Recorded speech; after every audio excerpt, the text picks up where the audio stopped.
कारण की प्रत्यक्षदर्शींनी सांगितलंय तो न शिकता। ही दृश्य आपण सध्या पाहतोय साम टीव्ही मधली घटनास्थळी फॉरेन्सिकची टीम दाखल झालेली आहे। अधिकचा तपास ती करतायत। बसच्या अपघातात 5 जण ठार झालेत, 3 जण जखमी झाले आहेत। रात्री जवळपास 9:30 ते 10च्या दरम्यान ही भीषण घटना घडलेली आहे आणि त्यानंतर आता सकाळीच फॉरेन्सिकची टीम त्याच ठिकाणी दाखल झाली आहे। हाच तो परिसर आणि हीच ती जागा आपण पाहतोय। मुंबईतील कुर्ला परिसरातली ही संपूर्ण जागा आहे आणि याच ठिकाणी काल रात्री एसी बेस्ट बसचा भीषण असा अपघात झाला।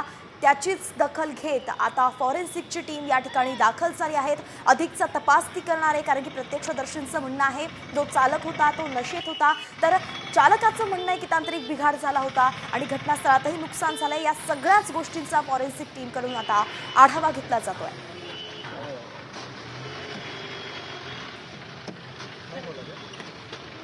आपले प्रतिनिधी सूरज मसूरकर हे थेट त्याच ठिकाणी सध्या उपस्थित आहेत, परंतु आपण त्यांच्याकडे जाण्याआधी ही संपूर्ण दृश्य, ही 2 दृश्य तुम्ही सध्या बघताय। रात्रीची एकाच साईडला तुम्ही दृश्य बघताय जेव्हा अपघात झाला, किती भीषण असा अपघात आहे आपल्याला या सीसीटीव्हीच्या माध्यमातून कळतंय।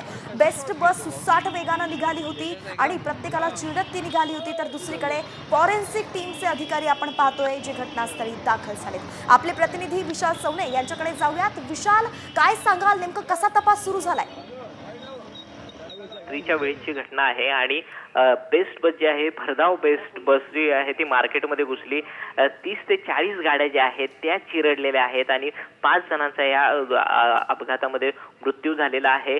महत्त्वाचे अपडेट सांगायचे तर याच्यामध्ये जो ड्रायव्हर होता त्याच्यावरती सदोष मनुष्यवधाचा गुन्हा दाखल झालेला आहे। आता तपासाची चक्र जी आहे ती वेगाने फिरू लागलेली आहे। आता जे घटनास्थळी ज्या ठिकाणी हे अपघात घडला त्या ठिकाणी फॉरेन्सिकची टीम जी आहे ती दाखल झालेली आहे आणि या फॉरेन्सिकच्या टीमच्या माध्यमातून या संपूर्ण परिस्थितीचा जो आहे ते आढावा जो आहे तो घेतला जात आहे आणि त्याचबरोबर जी बस आहे, अपघातग्रस्त बस आहे, तिथले देखील काही नमुने जे आहेत ते चाचणीसाठी घेतले जाणार आहेत। एक महत्त्वाचा पुरावा जो आहे तो देखील आता हाती लागण्याची दाट शक्यता जी आहे ती वर्तवण्यात येत आहे। आणि आता दुसरी महत्त्वाचं म्हणजे कुर्ला पश्चिमेकडून ज्या ठिकाणी बस डेपो आहे, बस थांबा आहे, तिथून ज्या बस सकाळच्या वेळेस निघतात तिथं अगदी महत्त्वाचं ठिकाण आहे, जिथून लोकांची गर्दी आपल्याला पाहायला मिळते। मात्र आपण पाहतोय की ते थांबा सध्या बंद करण्यात आले, त्यांनी याची अपडेट आपण साम टीव्हीवरती दाखवली होती। धन्यवाद या सविस्तर अपडेटसाठी विशाल, तुम्ही अपडेट दिली।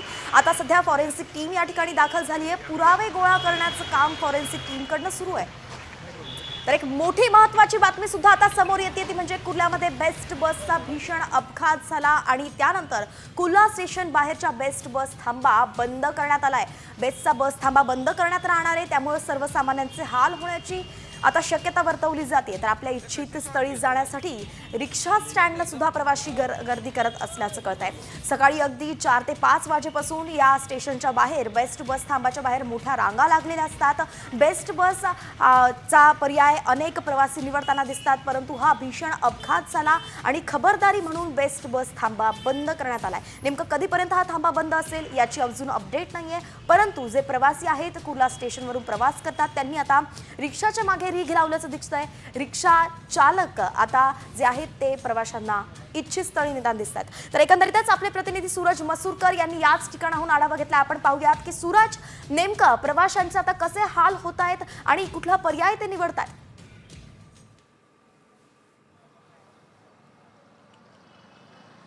नक्कीच काल जो भीषण अपघात झाला त्याचा परिणाम जो आहे तो आज आपल्याला पाहायला मिळत आहे। आपण सध्या त्या ज्या ठिकाणी अपघात झाला त्याच्या काही परिसराच्या अंतरात जो कुर्ला स्टेशन परिसराच्या बाहेर जो बस स्टॉप आहे, ज्या ठिकाणी याआधी अनेक बसेस या ठिकाणी यायच्या कुर्ला स्टेशनवरून जे प्रवासी आहेत बाहेर पडून लगेचच बस पकडायचे, मात्र हा जो परिसर आहे त्या परिसरात आज एकही बस या ठिकाणी येत नाहीये। त्या बसेसला बंदी घातलेली आहे, सर्व बसेसला या ठिकाणी येण्यासाठी बंदी घातलेली आहे। त्यामुळे कुठेतरी सकाळी प्रवाशांचे जे हाल आहेत ते आपल्याला या ठिकाणी पाहायला मिळत आहेत।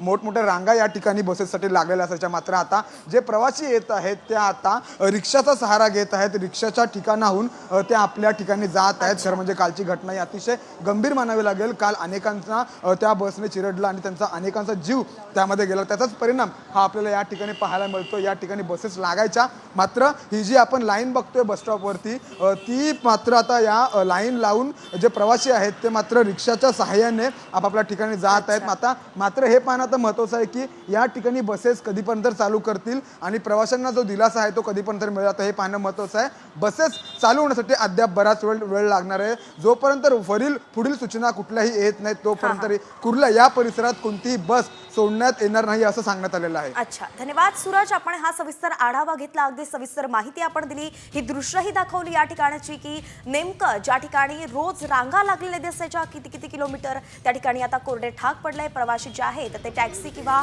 रिक्षाचा पर्याय निवडतात.